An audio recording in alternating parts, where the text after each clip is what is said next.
Welcome to Facts TV News, where everything is true. Strong security presence in troubled Greenville Manchester for murder victims' funeral. There was strong security presence in the community of Greenville in Manchester, where two men who were killed at a party in August are being buried. Mourners turned up at the Greenville Community Center under the watchful eyes of the security forces for the service on Friday.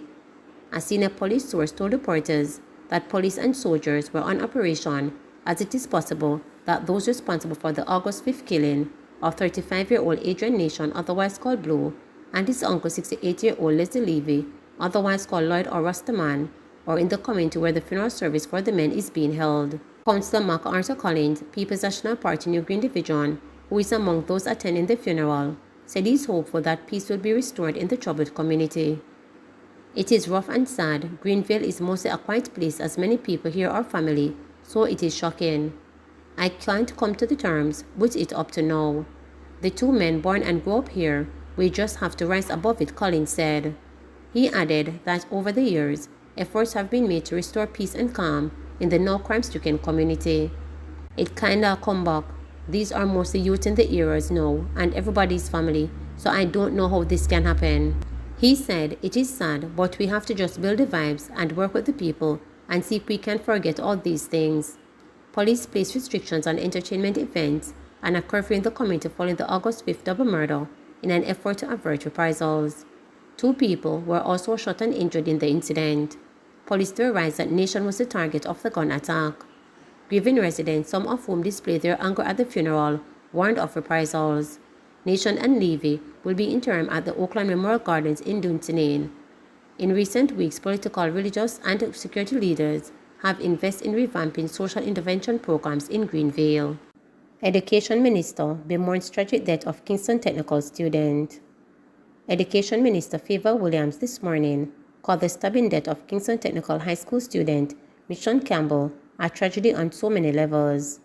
Addressing students as part of the series of consultation sessions on the proposed national grooming policy, Williams said a young life was lost in a moment of anger and another blighted because of a senseless act of violence. Campbell, 16, succumbed to injuries after she was stabbed by a 17-year-old student during a dispute on Thursday at the Hanover Street-based institution in downtown Kingston.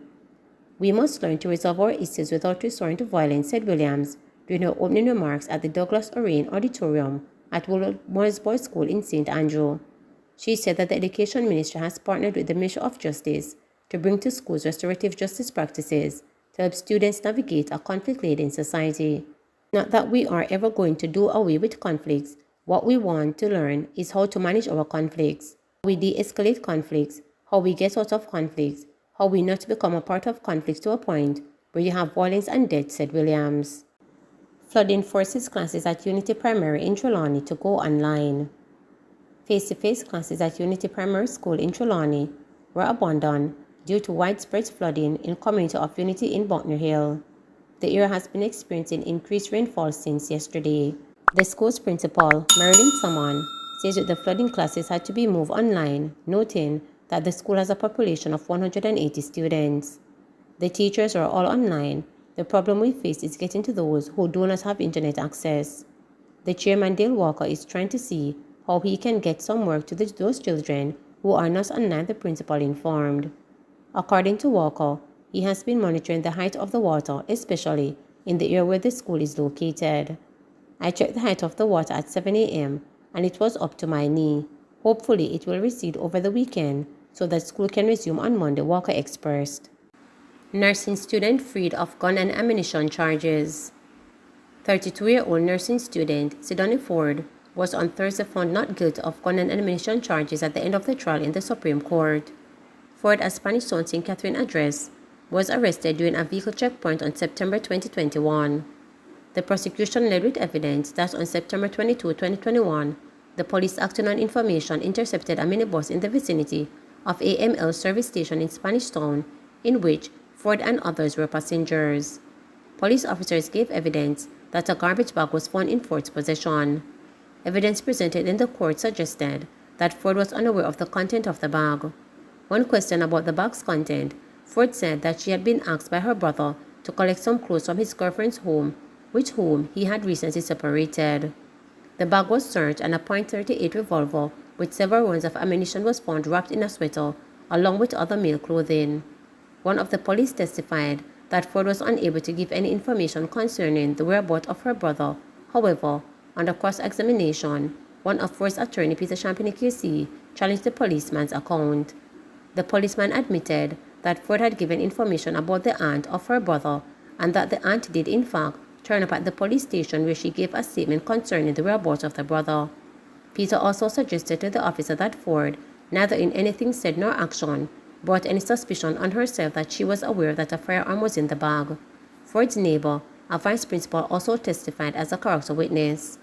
At the end of the trial, the judge found that there was nothing in the conduct of Ford which suggested that she had knowledge of the firearm and ammunition in the bag. Relief being provided to flood victims, states Labor and Social Security Ministry. The Labor and Social Security Ministry, in collaboration with the Red Cross and other humanitarian partners, says it has been providing food parcels, hygiene kits, tarpaulins, and mattresses to flood victims in St. Catherine, Clarendon, Portland, St. Elizabeth, and St. Anne. Those parishes were mostly affected by flooding due to torrential rains associated with the passage of Hurricane Ian from September 24 to 26.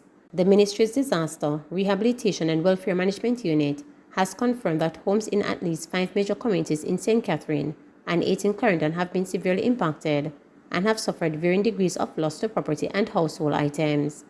The St. Catherine communities include Church Road in Bagwalk, Kent Village, Hampton Green, Pond and Patrick Street in Old Harbour, while those in Clarendon include areas of Maypen, Palmetto Pen, Cornpeace, Bottom Hills Hall, Freetown, Palmer's Cross, Tollgate and Racecourse and its environs. One shelter was activated in Clarendon with 10 individuals who were provided with hygiene kits. The shelter remains open, but the occupants have returned home, the ministry said in a statement released Friday morning. The parishes of St. Elizabeth, St. Anne and Portland have also been impacted. However, the degree of damage and dislocation sufferers is relatively less, it said. In St. Elizabeth, one family whose house was destroyed by a fallen tree has been provided with relief supplies. In Portland, 2 houses were damaged by fallen trees, one partially and the other completely. The ministry says it is in dialogue with Charity Food for the Poor to collaborate on assisting the families. And it says efforts to support a St. Anne family whose house has been partially damaged after being hampered as the road is impassable due to fallen trees. Labour and Social Security Minister Carl Simoda has told to affected residents that the government will do everything possible to help them overcome the impact of this difficult time. Free Wi-Fi for Sandy Bay in Hanover. The community of Sandy Bay in Hanover now has free Wi-Fi service thanks to the Universal Service Fund, USF.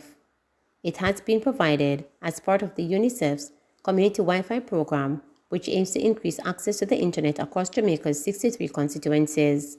This access will allow for greater digital inclusion. The service in Sandy Bay can provide internet access for up to 500 concurrent users. Deputy Mayor of Lucy, Councillor Andrea Dehaney Diham, in her remarks at the commissioning ceremony on September 23rd, thanked the USF for the facility.